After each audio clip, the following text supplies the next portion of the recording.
ఈ గురించి ఇక్కడ తెలవని వాళ్ళు ఎవరూ లేరు, అందరికీ తెలుసు. నాకు కూడా దాదాపు 42 ఏళ్ల నుంచి అతీతంగా, రాజకీయాలకి అన్నిటికీ అతీతంగా మనం స్నేహంగా ఉన్నాం.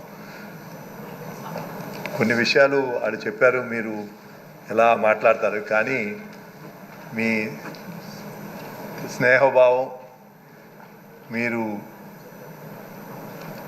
నమ్మిన సిద్ధాంతానికి కట్టుబడి ఉంటాం, అలాగే నిష్కర్షగా నిర్మోహంగా మాట్లాడతాం, మోస్ట్ డిపెండబుల్ పర్సన్గా మీరు ఒక మంచి పేరు తెచ్చుకున్నారు. ఇవాళ మీ మీద చాలా చాలా పెద్ద గురుతర బాధ్యత ఉంది.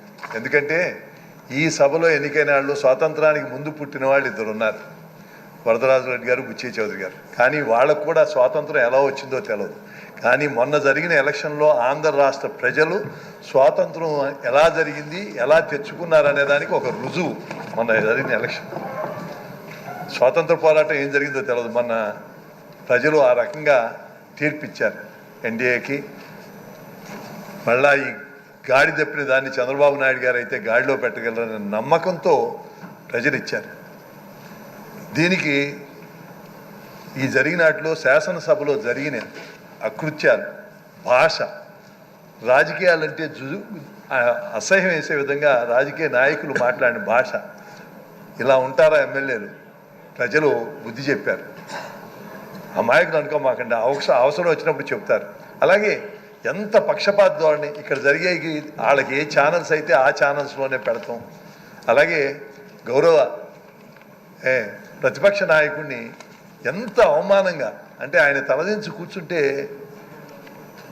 అంటే మనం చేస్తాన్ని మంచి అనుకున్నారు. అందుకని మీ మీద దానివల్ల మనం కూడా కొన్ని తప్పులు చేసాం.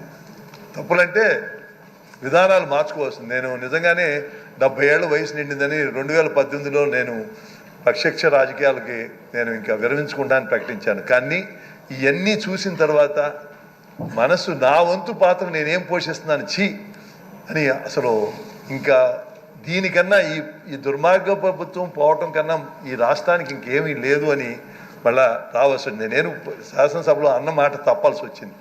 నేను మీకు కోరేది ఏంటంటే, ఇవాళ ప్రజలు చాలా ఎక్కువ ఎక్స్పెక్ట్ చేస్తున్నారు మన మీద. అందుకని అర్థవంతమైన చర్చలు జరిగి ఈ శాసనసభ ద్వారా మళ్ళా అట్లాంటి చీకటి రోజులు రాకుండా చూడవలసిన బాధ్యత మీ మీద ఉంది. తప్పకుండా మీకు మేము అందరం సహకరిస్తామని చెప్తూ సెలవు తీసుకుంటాను.